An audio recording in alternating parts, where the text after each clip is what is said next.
गौरव भाटिया जी, सबसे पहले आप ही के पास आ रहे हैं, क्योंकि आखिरकार इस मुद्दे पर पूर्व सेना प्रमुख ने अपनी चुप्पी तोड़ी है।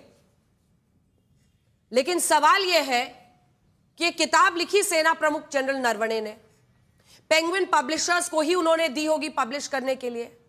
प्रिंटेड कॉपी अगर राहुल गांधी के हाथ में पहुंचा तो किसी ना किसी ने तो कहीं पर लीक किया ना, तभी तो ये उन तक पहुंचा है। ये भी तो एक जांच का विषय है, पता तो चले, क्योंकि खुद तो छापी नहीं होगी राहुल गांधी ने।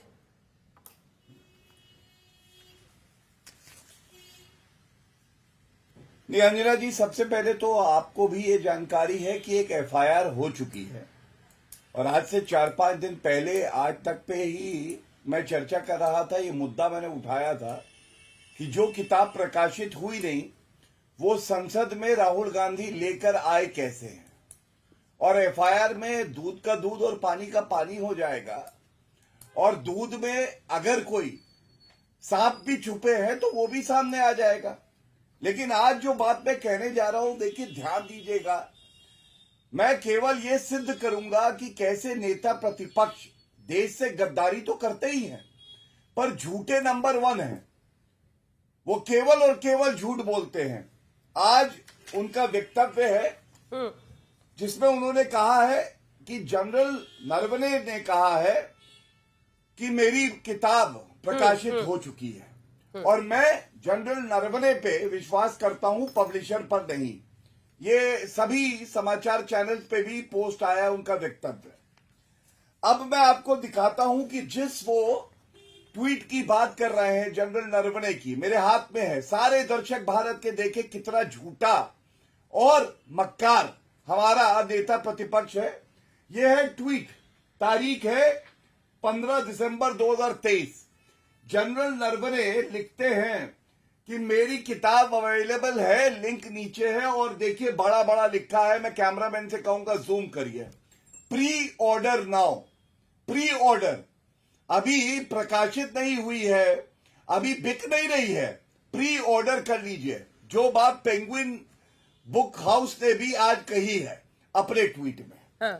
तो ये झूठ नंबर 1 हो गया कि आपने जनरल नरवणे को ही झूठा कर दिया। दिखाइए सारे दर्शकों को, करोड़ों दर्शक देख रहे हैं, राहुल गांधी झूठ बोलते हैं, प्री ऑर्डर नाउ लिखा है। उसके बाद आपने अभी बताया जनरल नरवणे का ट्वीट और पेंगुइन जो ये रैंडम हाउस है इसका क्या स्टेटमेंट है। इन्होंने कहा है, मैं एक लाइन पढ़ देता हूं, that the book has not gone into publication. No copies of the book in print or digital form have been published. अभी प्रकाशित नहीं हुई है। और अंत में जनरल नरवणे ने अभी जो ट्वीट किया है उसमें लिखा है this is the status of the book. तो मैंने आपको दिखाया, पहला पब्लिशिंग हाउस कह रहा है प्रकाशित नहीं हुई, जनरल नरवणे कह रहे पब्लिशिंग हाउस ठीक कह रहा है। ठीक है। राहुल गांधी जनरल नरवणे के ट्वीट पे जिसपे उनकी पूरी बात आधारित है उसपे लिखा है प्री बुक, वो बताते नहीं है। अब आप मुझे बताइए, ऐसा नेता प्रतिपक्ष क्या भारत को चाहिए। और मैं एक बात कह दूं, देखिए जब तक कि मिनिस्ट्री ऑफ डिफेंस इस बुक को अनुमति नहीं देती है, ये राष्ट्रीय सुरक्षा से जुड़ा हुआ मामला है, इस पे कोई पब्लिशिंग नहीं हो सकती है, ना ये बुक कोई ले सकता है। दूसरी बात, संसद में स्पीकर का पद वो पद है जो वो व्यवस्था देते हैं, रूलिंग देते हैं, वही मान्य होती है। 5 बार उन्होंने कहा कि ये किताब प्रकाशित नहीं हुई, आप नहीं पढ़ सकते।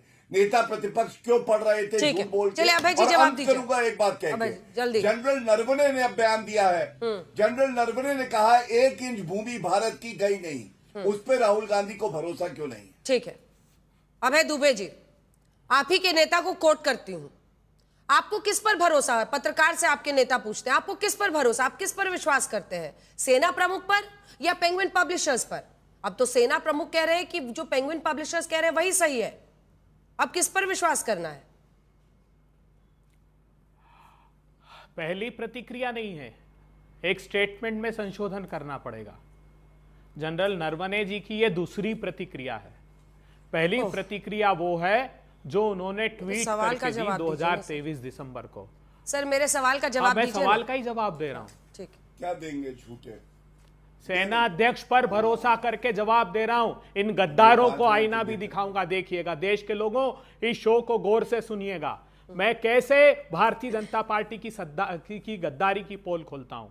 Hello friends, my book is available now, just follow link. Happy reading, जय हिंद। और कई लोगों ने उसमें जब रिट्वीट किया है तो वो किताब भी मंगाने का जिक्र उन लोगों ने किया है। क्या गद्दारी की है देश के साथ भारतीय जनता पार्टी की सरकार ने, मैं उस किताब और उस किताब के अलावा के हवाले से बताता हूं। चेन ऑफ कमांड को ब्रेक किया गया। दो इंपॉर्टेंट टर्मिनोलॉजी है, एक है ऑपरेशनल कंट्रोल और एक है चेन ऑफ कमांड। जो सेना से जुड़े हुए लोग हैं वो समझते हैं। क्या हुआ है, मई 2020 को चीन की सेना ने भारत की सीमा के अंदर 2 टेंट लगाने की अनुमति मांगी। अनुमति नहीं दी गई तो रात को चुपचाप टेंट लगा दिए गए। जनरल नरवणे ने इस बात पर आपत्ति ली और कहा कि उनका व्यवहार है कि वो जहां टेंट लगाते हैं उसको अपना हिस्सा बताने लगते हैं। 15 जून को जब हमारी सेना वहां टेंट हटाने के लिए और अपने स्टैब्लिश करने के लिए गई तो गलवान की घटना हुई। गलवान घाटी की बात है और यह बात आई कि राजनीतिक निर्णय उस चेन ऑफ कमांड को तोड़ रहे हैं, इसलिए इतना बड़ा कांड ये हुआ है। ऑपरेशनल कंट्रोल पहली बार आजाद भारत के इतिहास में हुआ कि किसी प्रधानमंत्री ने अपने हाथ में ले लिया। 71 के वॉर में भी जनरल मानिक शाह के हाथ में ऑपरेशनल कंट्रोल था। प्रधानमंत्री, एक मिनट सुनिए, मैं बहुत गंभीर बात बता रहा हूं। गंभीर बात तो ये भी हो सकती है ना, गंभीर बात तो ये भी हो सकती है कि जो गलवान में भारत की सेना की शौर्य गाथा है उस पर आप लोग कीचड़ उछालना चाहते हैं अपने पॉलिटिकल गेन के लिए। एक तरीका यह भी हो सकता है इसको देखने का जिसमें यह समझा जाए कि अगर बुक पब्लिश नहीं हुआ है, अगर किसी वजह से मिनिस्ट्री ऑफ डिफेंस ने उसको रोका है, माना है कि वो राष्ट्रीय सुरक्षा से जुड़ा हुआ है, तो आप लोग उछाल रहे हैं सिर्फ अपने पॉलिटिकल फायदे के लिए। ये आपको गंभीर नहीं लग रहा है? अपने नेता की बात आपको गंभीर नहीं लग रही है? मैं तो सिंपल पूछ रही हूं ना भाई जी, कि राहुल जी ने ही आज सुबह पत्रकार को बताया कि आप पेंगुइन पब्लिशर्स पे भरोसा करेंगे या जनरल नरवणे पर। अभी जनरल नरवणे पर ने ट्वीट किया है, तो अब बताइए किस पर भरोसा करना है? एक सिंपल क्वेश्चन है सर। जनरल नरवणे जी ने ही 2023 में ट्वीट किया और किताब की उपलब्धता की बात बताई। गंभीर बात यह, आप कह रहे हैं कि इसमें राजनीतिक लाभ। अरे मेरी भारत मां की भूभागी अस्मिता का प्रश्न है। चीन की सेना ने भारत की सीमा पर कब्जा कर लिया। अंजना जी, प्रश्न उस बात का है। प्री ऑर्डर की बात है सर, आप ना अभय जी प्री ऑर्डर की बात है, उसको आप ये कर रहे हैं। एक बार बाकी दोनों मेहमानों को भी दिखाइए। सत्यप्रकाश जी आपने सुना उनको, आपने सुना उनका कहना कि देश की सुरक्षा से जुड़ा मुद्दा है, हम विपक्ष है, हम नहीं उठाएंगे तो कौन उठाएगा? नहीं, देश की सुरक्षा से जुड़े मुद्दे को आप उठाइए, लेकिन देश की सुरक्षा से जुड़े मुद्दे पर गॉसिप मत बताइए। जो किताब प्रकाशित नहीं है, जिसके लेखक कह रहे हैं कि नहीं प्रकाशित नहीं है, कहीं है तो उसका हिस्सा ले लिया जाए उससे, उस पर विवाद है। उस पर यदि राहुल गांधी जी को देश के सदन के स्पीकर नियम बताते हैं, देश के स्पीकर क्योंकि नियम आपकी बताते बारी हैं, खत्म हो गई, आवाज नीचे कीजिए, क्योंकि आपकी बारी खत्म हो गई है सर।